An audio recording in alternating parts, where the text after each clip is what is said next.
दोस्तों आज हम बात करेंगे आपसे ज्ञानवापी मस्जिद वाराणसी की। साल 1991 वाराणसी के सिविल जज की अदालत में एक मुकदमा दायर किया गया। दावा किया गया कि औरंगजेब ने भगवान विश्वेश्वर के मंदिर को तोड़कर उस पर मस्जिद बना दी, लिहाजा ये जमीन उन्हें वापस लौटाई जाए। मुकदमा दायर किया गया। मुकदमा काशी विश्वनाथ मंदिर के पुरोहितों के वंशज पंडित सोमनाथ व्यास समेत 3 लोगों ने दायर किया। ज्ञानवापी मस्जिद के बारे में जो सबसे प्रचलित मान्यता है वो ये है कि इस मस्जिद का निर्माण में मुगल शासक औरंगजेब ने करवाया था। ये भी कहा जाता है कि इस मस्जिद के बनने से पहले यहाँ मंदिर हुआ करता था और औरंगजेब ने वो मंदिर ध्वस्त कर उसके अवशेषों का इस्तेमाल कर इस मस्जिद का निर्माण करवाया। वैसे कुछ इतिहासकारों का मानना है कि ज्ञानवापी मस्जिद को 14वीं सदी में जौनपुर के शर्की सुल्तानों ने बनवाया था। इस साक्ष्यों की कसौटी पर खरे नहीं उतरते। ना तो शर्की सुल्तानों की ओर से कराए गए किसी निर्माण के कोई साक्ष्य मिलते हैं और ना ही उनके दौर से मंदिर तोड़े जाने के। जहां तक विश्वनाथ मंदिर के निर्माण का सवाल है तो उसका श्रेय अकबर के नौरत्नों में से एक राजा टोडरमल को दिया जाता है, जिन्होंने साल 1585 में अकबर के आदेश पर दक्षिण भारत के विद्वान नारायण भट्ट की मदद से कराया था।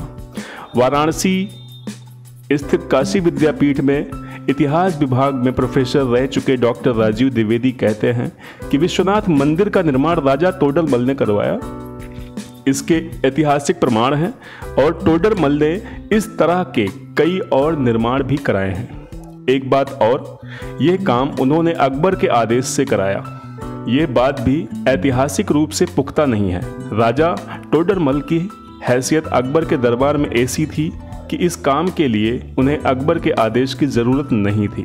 प्रोफेसर राजीव द्विवेदी कहते हैं कि विश्वनाथ मंदिर का पौराणिक महत्व तो बहुत पहले से ही रहा, लेकिन बहुत विशाल मंदिर यहाँ उससे पहले रहा हो ये इतिहास में प्रमाणिक तौर पर कहीं दर्ज नहीं है। यहाँ तक कि टोडरमल का बनवाया मंदिर भी बहुत विशाल नहीं था। दूसरी ओर इस बात को ऐतिहासिक तौर पर भी माना जाता है कि ज्ञानवापी मस्जिद का निर्माण मंदिर टूटने के बाद ही हुआ और मंदिर तोड़ने का आदेश औरंगजेब ने ही दिया। ज्ञानवापी मस्जिद की देखरेख करने वाली संस्था अंजुमन इंतजामिया मसाजिद के संयुक्त सचिव सैयद मोहम्मद यासीन कहते हैं कि आम तौर पर यही माना जाता है कि मस्जिद और मंदिर दोनों ही अकबर ने साल 1585 के आसपास नए मजहब दीन इलाही के तहत बनवाए थे, लेकिन इसके दस्तावेजी साक्ष्य बहुत बाद के हैं। काशी विश्वनाथ मंदिर मामले में दावे का समर्थन करने वाले विजय शंकर रस्तोगी कहते हैं कि औरंगजेब ने अपने शासन के दौरान काशी विश्वनाथ मंदिर को तोड़ने का फरमान तो जारी किया था, लेकिन उन्होंने मस्जिद बनाने का फरमान नहीं दिया। रस्तोगी के मुताबिक मस्जिद बाद में मंदिर के ध्वंसावशेष पर ही बनाई गई है। मस्जिद बनाए जाने के ऐतिहासिक साक्ष्य बहुत स्पष्ट नहीं है, लेकिन इतिहासकार प्रोफेसर राजीव द्विवेदी कहते हैं कि मंदिर टूटने के बाद यदि मस्जिद बनी है तो इसमें आश्चर्य की कोई बात नहीं, लेकिन ऐसा उस दौर में कई बार हुआ है। प्रोफेसर राजीव द्विवेदी कहते हैं औरंगजेब की उपस्थिति में तो नहीं हुआ है। आदेश भले ही दिया हो, लेकिन मस्जिद का निर्माण औरंगजेब के समय में ही हुआ है, यानी मस्जिद अकबर के ज़माने में दीन इलाही के दर्शन के तहत बनाई गई या औरंगजेब के ज़माने में, इसको लेकर जानकारों में भी मतभेद है। दरअसल वाराणसी में ज्ञानवापी मस्जिद के निर्माण और विश्वनाथ मंदिर को तोड़ने संबंधी औरंगजेब के आदेश को लेकर कई तरह की धारणाएं हैं, लेकिन ऐतिहासिक दस्तावेज से ये बातें प्रमाणित नहीं होती हैं। इतिहासकार LP शर्मा अपनी पुस्तक मध्यकालीन भारत की पृष्ठ संख्या 232 पर लिखते हैं, 1669 में सभी सूबेदारों और मुसाहिबों को हिंदू मंदिरों और पाठशालाओं को तोड़ने की आज्ञा दी गई। इसके लिए एक पृथक विभाग भी खोला गया। ये तो संभव नहीं था कि हिंदुओं की सभी पाठशालाएं और मंदिर नष्ट कर दिए जाएं, परंतु बनारस का विश्वनाथ मंदिर, मथुरा का केशव देव मंदिर, पाटन का सोमनाथ मंदिर और प्रायः सभी बड़े मंदिर, खास तौर पर उत्तर भारत के मंदिर इसी समय तोड़े गए, लेकिन दावे किसी समकालीन ऐतिहासिक स्रोत से नहीं पुष्ट होते। इलाहाबाद विश्वविद्यालय में मध्यकालीन इतिहास विभाग के प्रोफेसर हेरम्ब चतुर्वेदी कहते हैं कि मथुरा के केशवराव मंदिर को तोड़े जाने के बाद समकालीन इतिहासकारों ने लिखा है, लेकिन विश्वनाथ मंदिर को तोड़े जाने के आदेश का जिक्र नहीं है। उनके मुताबिक साकी मुस्तईद खां और सुजान राय भंडारी जैसे औरंगजेब के समकालीन इतिहासकारों ने भी इस बात का जिक्र नहीं किया है, जबकि इनके विवरणों को उस काल का सबसे प्रामाणिक दस्तावेज माना जाता है। ऐसा लगता है कि औरंगजेब के बाद आने वाले विदेशी यात्रियों के विवरणों में वाराणसी के वरिष्ठ पत्रकार योगेंद्र शर्मा ने ज्ञानवापी मस्जिद और विश्वनाथ मंदिर के बारे में काफ़ी शोध किया। वो स्पष्ट तौर पर कहते हैं, अकबर के समय में टोडरमल ने मंदिर बनवाया, करीब 100 साल बाद औरंगजेब के समय मंदिर ध्वस्त हुआ और फिर आगे लगभग 125 साल तक यहाँ कोई विश्वनाथ मंदिर नहीं था।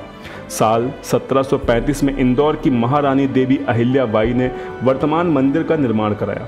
योगेंद्र शर्मा कहते हैं, पुराणों में जिस विश्वनाथ मंदिर का जिक्र मिलता है उसका इस मंदिर से कोई संबंध है या नहीं, इसका कोई सीधा जवाब इतिहासकार नहीं दे पाते। ज्ञानवापी के पास आदि विश्वेश्वर मंदिर के बारे में ज़रूर कहा जाता है कि ये वही मंदिर है जिसका पुराणों में वर्णन है। मंदिर टूटने के बाद ही मस्जिद बनी और ज्ञानवापी कूप के नाम पर मस्जिद का भी नाम ज्ञानवापी पड़ा। ज्ञानवापी कूप आज भी मौजूद है। हालांकि मस्जिद के 1669 में बनने का कोई ऐतिहासिक साक्ष्य कहीं उपलब्ध नहीं है जो सैयद मोहम्मद यासीन के दावे की पुष्टि कर सके। और भी कुछ अन्य कहानियां हैं जो बड़ी ही दिलचस्प हैं, तो उनको भी हम आपके साथ में शेयर करते हैं। मशहूर इतिहासकार डॉक्टर विशंभर नाथ पांडे अपनी पुस्तक भारतीय संस्कृत मुगल विरासतः औरंगजेब के फरमान के पृष्ठ संख्या 119 और 120 में पट्टाभिसीता रमैया की पुस्तक फेदर्स एंड स्टोन्स के हवाले से विश्वनाथ मंदिर को तोड़े जाने संबंधी औरंगजेब के आदेश और उसकी वजह के बारे में बताते हैं। वो लिखते हैं कि एक बार औरंगजेब बनारस के निकट के प्रदेश से गुजर रहे थे। सभी हिंदू दरबारी अपने परिवार के साथ गंगा स्नान और विश्वनाथ दर्शन के लिए काशी आए। विश्वनाथ दर्शन कर जब लोग बाहर आए तो पता चला कि कच्छ के राजा की एक रानी गायब है। खोज की गई तो मंदिर के नीचे तहखाने में वस्त्राभूषण विहीन भय से त्रस्त रानी दिखाई पड़ी। जब औरंगजेब को पंडों की ये काली करतूत पता चली तो वो बहुत क्रुद्ध हुआ और बोला कि जहां मंदिर के गर्भगृह के नीचे इस प्रकार की डकैती और बलात्कार हो, निसंदेह ईश्वर का घर नहीं हो सकता। उसने मंदिर को तुरंत ध्वस्त करने का आदेश जारी कर दिया। विश्वनाथ पांडे आगे लिखते हैं कि औरंगजेब के आदेश का तत्काल पालन हुआ, लेकिन जब यह बात कच्छ की रानी ने सुनी तो उन्होंने उसके पास संदेश भिजवाया कि इससे मंदिर का क्या दोष है। रानी ने इच्छा प्रकट की कि मंदिर को दोबारा बनवा दिया जाए। औरंगजेब के लिए अपने धार्मिक विश्वास के कारण फिर से नया मंदिर बनवाना संभव नहीं था, इसलिए उसने रानी की इच्छा पूरी करने के लिए वहां पर मस्जिद बना दी, जिससे रानी की इच्छा भी पूरी हुई। स्थानीय लोगों के मुताबिक मंदिर मस्जिद को लेकर कई बार विवाद हुए, लेकिन ये विवाद आज़ादी से पहले के हैं, उसके बाद के नहीं। ज़्यादातर विवाद मस्जिद परिसर के बाहर मंदिर के इलाके में नमाज पढ़ने को लेकर हुए थे। सबसे अहम विवाद साल 1809 में हुआ था, जिसकी वजह से सांप्रदायिक दंगे भी हुए थे। वाराणसी के पत्रकार अजय सिंह बताते हैं कि 1991 के कानून के बाद मस्जिद के चारों ओर लोहे की चहर दीवारी बना दी गई। हालांकि उसके पहले यहाँ किसी तरह की कानूनी या फिर सांप्रदायिक विवाद की कोई घटना सामने नहीं आई है। इससे आगे की जो भी जानकारी ज्ञानवापी मस्जिद की होती है मैं आपको ज़रूर पहुंचाता रहूँगा हमेशा। Thank you.